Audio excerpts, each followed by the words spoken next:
नमस्कार मित्रांनो. कधी तुम्हाला असं वाटतं का की तुम्ही काहीतरी मोठं करू शकता, पण काहीतरी आतून तुम्हाला थांबवतं? भीती, शंका, आत्मविश्वासाचा अभाव, हे सगळं खरंच बाहेरून येतं का की आपल्या अंतर्मनातच तयार होतं? मागील लेसन 17 मध्ये क्षमाशीलतेसाठी अंतर्मनाचा वापर कसा करावा आपण पाहिलं की राग आणि द्वेष सोडून दिल्याने आपण मानसिकदृष्ट्या किती हलके होतो. आपण शिकलो की अंतर्मनाच्या मदतीने आपण स्वतःला मुक्त करू शकतो.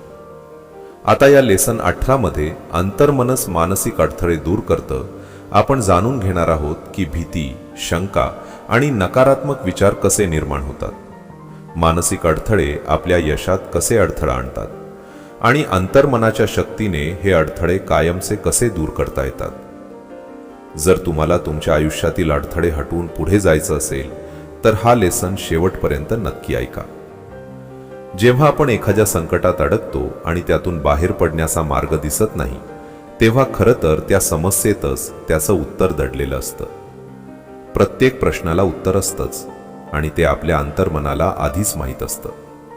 आपण फक्त त्या अंतर्मनाच्या संकेतांकडे लक्ष दिलं पाहिजे आणि त्यावर विश्वास ठेवला पाहिजे.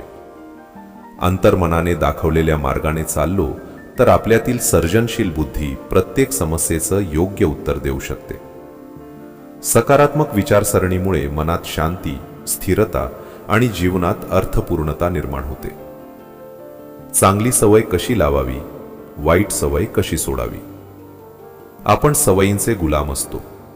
सवय ही अंतर्मनाची मूलभूत प्रक्रिया आहे. पोहणं, सायकल चालवणं किंवा गाडी चालवणं या गोष्टी आपण सतत सराव करून शिकतो, जोपर्यंत त्या अंतर्मनात ठसत नाही. एकदा त्या सवयी बनल्या की त्या आपोआप घडू लागतात. म्हणूनच सवयीला दुसरा स्वभाव असं म्हणतात. आपण स्वतःच सवयी तयार करतो. म्हणूनच चांगल्या किंवा वाईट सवयींची निवड आपल्याच हातात असते. जर आपण वारंवार नकारात्मक विचार किंवा कृती केली तर ती सवय बनते आणि अंतर्मनात खोलवर बसते. नंतर अंतर्मन आपल्याला त्याच सवयीप्रमाणे वागायला भाग पाडतं. हा त्याचा नियम आहे. त्याने वाईट सवय कशी सोडली? मिस्टर जोन्स नावाच्या व्यक्तीला दारूचं व्यसन होतं. ते वारंवार प्रयत्न करूनही ते सोडू शकत नव्हते. काही आठवडे ते पूर्णपणे नशेत राहायचे आणि त्यांना स्वतःवर नियंत्रण राहत नव्हतं. त्यांना माहीत होतं की हे व्यसन वाईट आहे, पण मी हे सोडू शकत नाही हा विचार त्यांच्या मनात घट्ट बसला होता. वारंवार अपयश आल्यामुळे त्यांच्या अंतर्मनात मी असमर्थ आहे ही भावना तयार झाली होती. मी त्यांना बाह्यमन आणि अंतर्मन यांच्यात समन्वय कसा साधायचा हे सांगितलं. जेव्हा ही दोन्ही मनं एकमताने काम करतात तेव्हाच आपली इच्छा पूर्ण होते. त्यांनी हळूहळू आपला विचार बदलला. मी या सवयीचा गुलाम आहे हा विचार सोडला. त्यांना समजलं की जशी वाईट सवय लागते तशीच चांगली सवयही लावता येते. नवीन सकारात्मक सवय अंगीकारल्यामुळे त्यांना आतल्या संघर्षाची गरज उरली नाही आणि ते हळूहळू त्या व्यसनातून बाहेर पडू लागले. कल्पनाशक्तीची ताकद त्या व्यक्तीने स्वतःचं मन आणि शरीर शांत केलं आणि रिलॅक्स होण्याचा सराव सुरू केला. तो मनात एक जिवंत चित्र उभं करू लागला, कारण त्याला माहीत होतं की अंतर्मन या कल्पनेला वास्तवात आणू शकतं. तो स्वतःला व्यसनमुक्त झालेलं पाहू लागला. तो घरी परतल्याची कल्पना करायचा आणि मुलगी आनंदाने म्हणतीये, वा बाबा तुम्ही परत आलात, असं चित्र तो मनात रंगवायचा. पूर्वी कुटुंबाने त्याला व्यसनामुळे घराबाहेर काढलं होतं, त्यामुळे ही कल्पना त्याच्यासाठी खूप भावनिक होती. तो दररोज ध्यान करून हेच चित्र मनात पुन्हा पुन्हा उभं करायचा. लक्ष विचलित झालं की तो पुन्हा त्या आनंदी क्षणाकडे परत यायचा. हळूहळू ही नवी सवय त्याच्या मनात बसली. तो सातत्याने सराव करत राहिला आणि त्याला खात्री होती की अंतर्मनावर हा सकारात्मक ठसा नक्की उमटेल. अंतर्मन आणि कॅमेराचं उदाहरण. समुपदेशनात त्याला सांगण्यात आलं की बाह्यमन कॅमेरासारखं असतं आणि अंतर्मन म्हणजे त्या कॅमेराची फिल्म. आपण जे विचार किंवा चित्र तयार करतो ती अंतर्मनावर ठसतात. जसं फिल्म अंधाऱ्या खोलीत विकसित होते तसंच आपल्या मनातील विचारही अंतर्मनात हळूहळू वास्तवात उतरतात.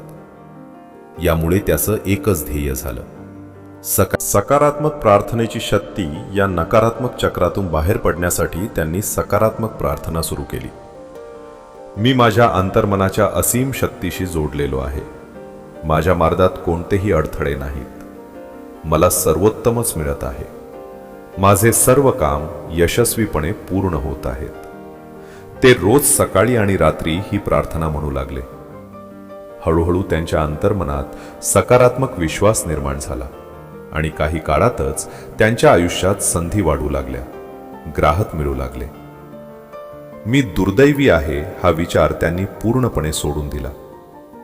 तुमच्या ध्येयाची तीव्रता किती आहे? कथा आहे एका तरुणाची. त्याने सॉक्रेटिसला विचारले की त्याला ज्ञान कसे मिळेल. सॉक्रेटिस त्या तरुणाला नदीजवळ घेऊन गेले. दोघेही नदीत उतरले आणि चालत गेले.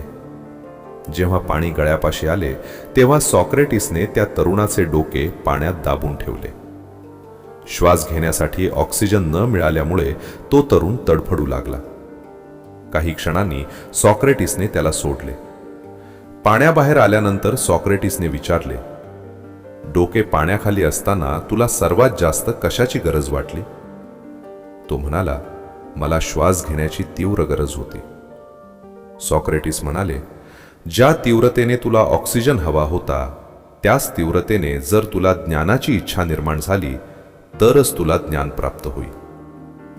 अगदी त्याचप्रमाणे जेव्हा तुमच्या आयुष्यातील अडथळे दूर करण्याची तीव्र इच्छा तुमच्यात असेल तेव्हा तुमचा विजय निश्चित असतो.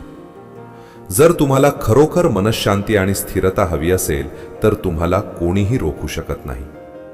राग, द्वेष, ईर्ष्या आणि भीती या भावना तुमच्या आनंदावर हल्ला करू शकत नाहीत. विचार आणि ध्येय यांचा ताळमेळ जुळला की बाहेरच्या गोष्टी तुम्हाला हलवू शकत नाहीत.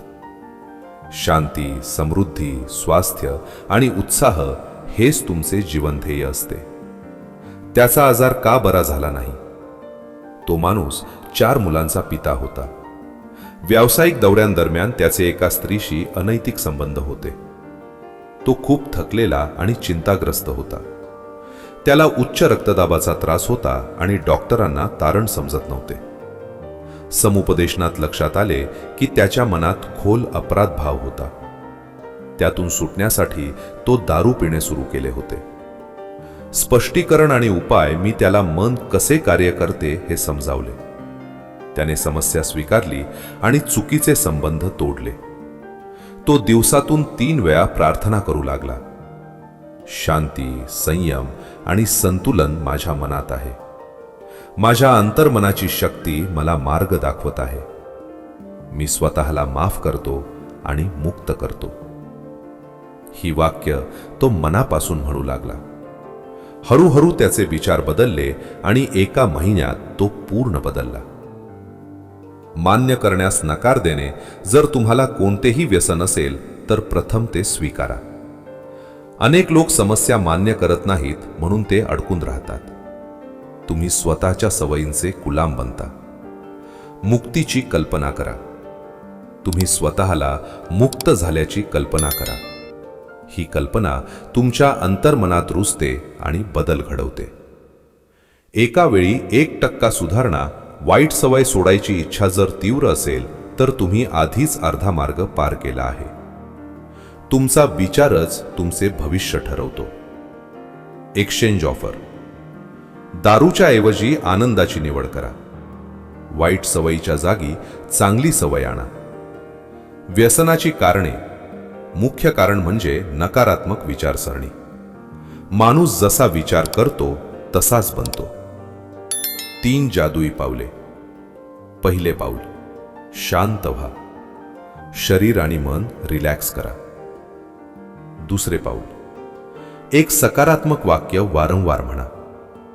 मला आता शांती आणि संयम लाभला आहे. तिसरे पाऊल, झोपण्यापूर्वी कल्पना करा की कोणी तुम्हाला अभिनंदन करत आहे. सातत्य. भीती आली तरी तुमच्या ध्येयाला धरून ठेवा. सातत्य ठेवा, यश नक्की मिळेल. हे लक्षात ठेवा. प्रत्येक समस्येत उत्तर दडलेले असते. सवयी तुमचे जीवन घडवतात. तुम्ही कोणतीही सवय तयार करू शकता. निवड तुमची असते. विचारांना श्रद्धेचे बळ मिळाले की ते वास्तवात येतात. यशाचा अडथळा म्हणजे तुमचे स्वतःचे विचार. मन भरकटले की ध्येयावर लक्ष केंद्रित करा. मन म्हणजे कॅमेरा आणि अंतर्मन म्हणजे फिल्म. नशीब खराब आहे हा एक विचार आहे. इच्छा तीव्र असेल तर बदल शक्य आहे. इतरांचे वागणे तुम्हाला त्रास देऊ शकत नाही जोपर्यंत तुम्ही परवानगी देत नाही. व्यसन म्हणजे पळवाट आहे. समस्या